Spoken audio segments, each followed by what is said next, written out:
আসসালামু আলাইকুম। কুকিং হাউজে সবাইকে স্বাগতম জানাচ্ছি আমার আজকের রেসিপি দেখার জন্য। আজ আপনাদের জন্য নিয়ে এসেছি জিভে জল আনা সকলের ভীষণ পছন্দের চটপটি। ঘরে কিভাবে পারফেক্ট চটপটির মশলা বানিয়ে এই চটপটিটা তৈরি করে নেওয়া যায় সেটাই আজকে আপনাদের সাথে শেয়ার করব। যে কেউ এভাবে ঘরে মশলা তৈরি করে চটপটিটা তৈরি করে নিতে পারেন। এটা খেতে কোনো অংশে দোকানের থেকে কম না, বরং অনেক বেশি টেস্টি এবং মজাদার। তৈরি করাও খুবই সহজ। তাহলে চলুন ঘরেই মশলাটা তৈরি করে আজকের চটপটিটা তৈরি করে নেই। আর এখনও যারা আমার চ্যানেলটি সাবস্ক্রাইব করেননি তারা প্লিজ আমার চ্যানেলটি সাবস্ক্রাইব করে নেবেন এবং পাশে থাকা বেল বাটনটি ক্লিক করে দিবেন। চটপটি তৈরি করতে আমি এখানে 250 গ্রাম মতো ডাবলির ডাল নিয়েছি। আর চটপটি মূলত ডাবলির ডাল দিয়েই তৈরি করতে হয়। আমি ডালগুলো সারা রাত পানিতে ভিজিয়ে রেখেছিলাম, এতে করে ডালগুলো ফুলে নরম হয়ে গিয়েছে। এটা খুব ভালোভাবে ধুয়ে পরিষ্কার করে নিয়েছি। এখন এগুলোকে সেদ্ধ করে নেব। ডাবলির ডালটা সেদ্ধ করার জন্য পরিমাণ মতো পানি দিয়ে ডালটাকে এখন ভালো মতো নরম করে সেদ্ধ করে নিতে হবে। আর পানিটা এখানে একটু বেশি দিতে হবে, কারণ সেদ্ধ করার পরও ডালে এখানে পানি থাকবে, সেই আন্দাজ মতো করেই পানিটা দিয়ে দিয়েছি। এবার ঢাকনা দিয়ে ঢেকে আমি ডালটাকে ভালো মতো সেদ্ধ করে নেব। টক তৈরি করার জন্য আমি এখানে তেঁতুল নিয়েছি কিছুটা। এখন এই তেঁতুলের মধ্যে আমি পানি দিয়ে দেব। পরিমাণ মতো পানি দিয়ে এখন তেঁতুলটাকে ভিজিয়ে রাখবো, এতে করে তেঁতুলটা নরম হয়ে যাবে। তারপরে নরম হয়ে গেলে আমরা তেঁতুলের টকটা তৈরি করে নেব। এখন এটা ভিজতে থাকুক।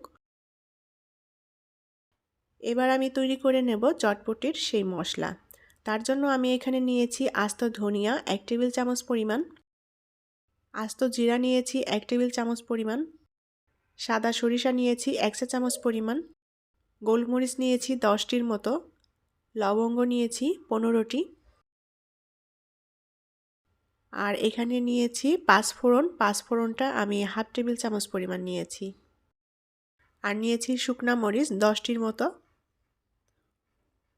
আর এখানে আমি নিয়েছি বিট লবণ। বিট লবণটা নিয়েছি 1 চা চামচ পরিমাণ। এখন এই বিট লবণটা বাদে আমি সমস্ত শুকনো মশলাগুলো টেলে নেব। চুলায় একটা প্যান বসিয়ে দিয়েছি। এখন এই প্যানে আমি শুকনো মশলাগুলো দিয়ে দেব। চুলার আঁচ একেবারে অল্প রেখে এখন মশলাটা আমি সামান্য একটু টেলে নেব। খুব ভালোভাবে নেড়ে চেড়ে দিতে হবে বারবার, যাতে পুড়ে না যায় মশলাটা। মশলাটা যদি পুড়ে যায় তাহলে কিন্তু তেতো হয়ে যাবে। তো অল্প আঁচে ভালোভাবে নেড়ে চেড়ে মশলাটাকে একটু টেলে নেব। চটপটি তৈরি করতে গেলে চটপটির এই মশলাটা যদি পারফেক্ট না হয় তাহলে কিন্তু চটপটিটা খেতে ভালো লাগে না। তাই পারফেক্ট মশলা তৈরি করার জন্য আমি এখানে যে মশলাগুলো নিয়েছি এই মশলাগুলো দিয়ে খুব সহজেই মশলাটা বানিয়ে স্টোর করে রেখে দিতে পারেন। তারপর যখন চটপটি বানাবেন এখান থেকে মশলাটা নিয়ে বানিয়ে নিতে পারেন। তো মশলাগুলো আমি খুব সুন্দর মতো টেলে নিয়েছি। এখন এই মশলাটা আমি নামিয়ে নেব প্যান থেকে, আর সামান্য একটু ঠান্ডা করে নেব।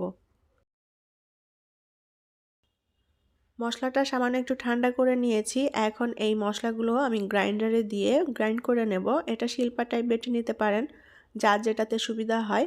তবে এই মশলাটা খুব মিহি করে গুঁড়ো করে নিতে হবে। তো এখন আমি মশলাটা গুঁড়ো করে নেব।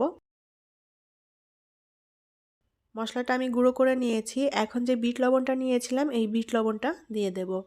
বিট লবণ দিয়ে আবারও মশলাটা ভালো মতো গুঁড়ো করে নেব। আর এটা খুব মিহি করে গুঁড়ো করতে হবে। তো চটপটির মশলাটা আমি খুব ভালো মতো মিহি করে গুঁড়ো করে নিয়েছি। আপনারা দেখেই হয়তো বুঝতে পারছেন মশলাটা কত সুন্দর মতো মিহি হয়েছে। তো এখন এই মশলাটা আপনারা স্টোর করে রেখে দিতে পারেন। এটা অনেক দিন পর্যন্ত রেখে খাওয়া যাবে। এখান থেকে আমি পরিমাণ মতো মশলা নিয়ে আজকে চটপটিটা তৈরি করব। এদিকে যে তেঁতুলটা ভিজিয়ে রেখেছিলাম তেঁতুলটাও ভিজে নরম হয়ে গিয়েছে। এখন এই তেঁতুলটা চটকে আমি তেঁতুলের মারটা বের করে নেব। এখানে যতটুকু আমি তেঁতুলের টক বানাবো এটা কিন্তু সম্পূর্ণ লাগবে না, আমি কিছুটা স্টোর করে রেখে দেব। তো আপনারা পরিমাণ মতো তেঁতুল নিয়ে যতটা খেতে পছন্দ করেন সেভাবেই তেঁতুলের টকটা তৈরি করে নিতে পারেন। আমি তেঁতুলটা খুব ভালোভাবে চটকে মারটা বের করে নিয়েছি। এখন তেঁতুলের মধ্যে যে তেঁতুলের বিচি খোসা এগুলো আছে এগুলোকে খুব ভালোভাবে চিপে এভাবে ফেলে দেব। তেঁতুলটা খুব ভালোভাবে চটকে মারটা বের করে নিতে হবে। তো তেঁতুল থেকে সম্পূর্ণ মারটা আমি খুব ভালো মতো চটকে নিয়েছি। এখন খোসা বিচি সব কিছু ফেলে দেব। এখানে আমি টালা শুকনো মরিচের গুঁড়া নিয়েছি, এখান থেকে পরিমাণ মতো মরিচের গুঁড়া দিয়ে দেব। আর দিয়ে দেব টালা জিরার গুঁড়া। জিরার গুঁড়াটাও আমি পরিমাণ মতো দিয়ে দিয়েছি। চিনি দিয়ে দেব, এখানে 2 চা চামচের মতো চিনি হবে। আর দিয়ে দেব হাফ চা চামচের মতো বিট লবণ। এবার সমস্ত কিছু তেঁতুলের সাথে ভালোভাবে মিশিয়ে নেব। আর মিশিয়ে নিলেই আমাদের তেঁতুলের টকটা তৈরি হয়ে যাবে। তেঁতুলের সাথে সবকিছু ভালোভাবে নেড়ে মিশিয়ে নিয়েছি আর তেঁতুলের টকটা তৈরি হয়ে গিয়েছে। এখন এটা একটা সাইডে রেখে দেব।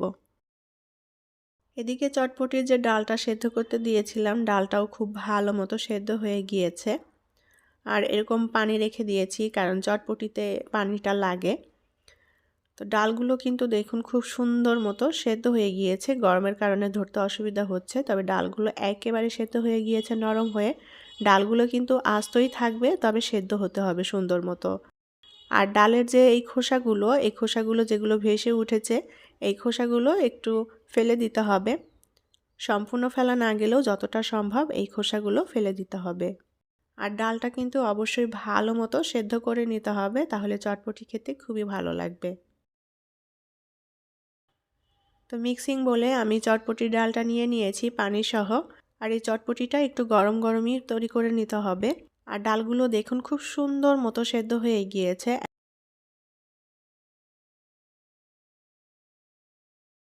এখন এর মধ্যে দিয়ে দেব আলু। আমি আগে থেকেই কিছু আলু সেদ্ধ করে নিয়েছিলাম, ছোট সাইজের 10টার মতো আলু সেদ্ধ করে নিয়েছি খুব ভালো মতো। এখন হাত দিয়ে আলুগুলোকে এভাবে আধা ভাঙা মতো করে দেব। আলুগুলো একেবারে মিহি করে দেওয়া যাবে না, এরকম আধা ভাঙা করে দিলেই খেতে ভালো লাগবে। তো আলু যে যতটা খেতে পছন্দ করেন সেভাবেই দিয়ে দিতে হবে। আমি এখানে যে সাইজের আলু নিয়েছি এটাতে খুব বেশি হবে না। তো আলুগুলো আমি হাত দিয়ে এভাবে আধা ভাঙা মতো করে নিলাম। আর চটপটির সাথে আলু না হলে চটপটিটা ঠিকঠাক জমেই না। তো আলুটা অবশ্যই এখানে দিতে হবে।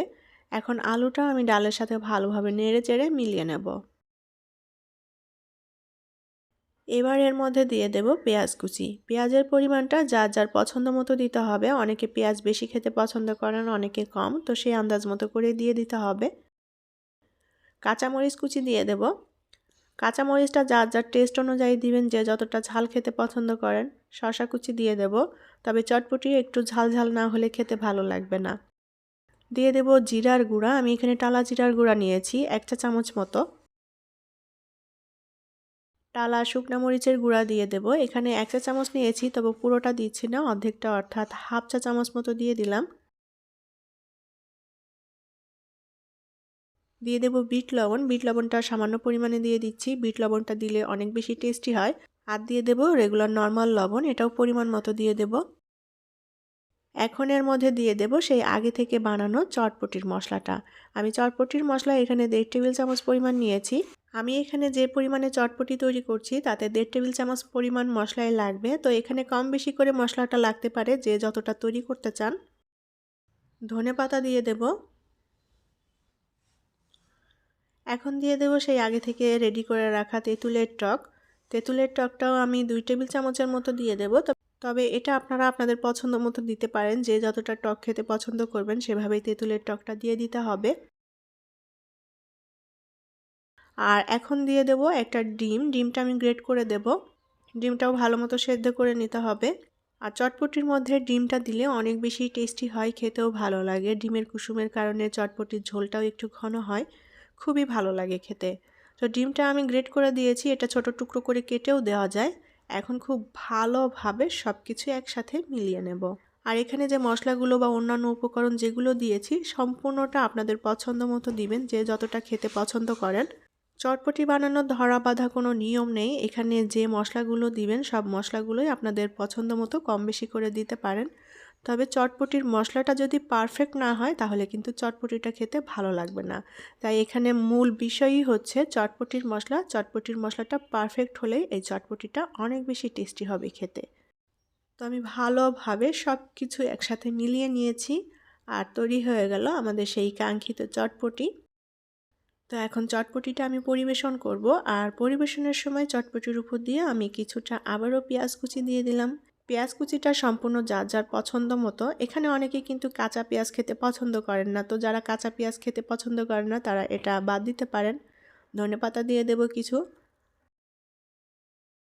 আর দিয়ে দেব শসা কুচি। এবার এর উপর দিয়ে একটা ডিম গ্রেট করে দেব। তো পুরাটা ডিমের আমি অর্ধেকটা পরিমাণ গ্রেট করে দিলাম। এখন এর মধ্যে দিয়ে দেব ফুচকা। আমি ফুচকাগুলো আগেই ভেজে নিয়েছি, আর চটপুটিতে ফুচকা বা পাঁপড় এগুলো না দিলে চটপুটিটা যেন জমেই না। এখন এই ফুচকাগুলো আমি হাত দিয়ে এভাবে ভেঙে দিয়ে দেব। আর ফুচকাটা দিলে চটপুটিটা খেতে অনেক বেশি ভালো লাগে। চটপুটিটা যখন মুখে দেওয়া হয় তখন ফুচকার জন্য মুখে দিলেই একটা ক্রিস্পি ক্রিস্পি ভাব আসে, তখন খেতে খুবই ভালো লাগে। ফুচকাটা আপনাদের পছন্দ মতো করে দিতে পারেন, যে যতটা খেতে পছন্দ করেন। এখন এর উপর দিয়ে আবারও ডিমটা গ্রেট করে দেব। তো আমি এখানে সম্পূর্ণ একটা ডিমই গ্রেট করে দিলাম। তো ব্যাস তৈরি হয়ে গেল জিভে জল আনা চটপটি। এই চটপটিটা খেতে এত বেশি টেস্টি এবং মজার হয়েছে যে না খেলে বুঝতেই পারবেন না। তো দেখলেন তো ঘরেই পারফেক্ট চটপটির মশলা তৈরি করে কিভাবে সহজেই এই চটপটি তৈরি করে নেওয়া যায়।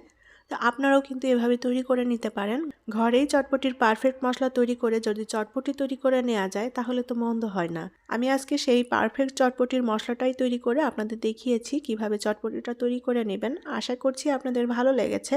আর আমার চটপটির রেসিপি যদি আপনাদের কাছে ভালো লেগে থাকে তাহলে প্লিজ ভিডিওটি শেয়ার করবেন এবং ভিডিওতে একটা লাইক দিবেন। পরবর্তী রেসিপি দেখার আমন্ত্রণ জানিয়ে আজকের মতো বিদায় নিচ্ছি। সবাই অনেক অনেক ভালো থাকবেন এবং আমাদের জন্য দোয়া করবেন। আল্লাহ হাফেজ।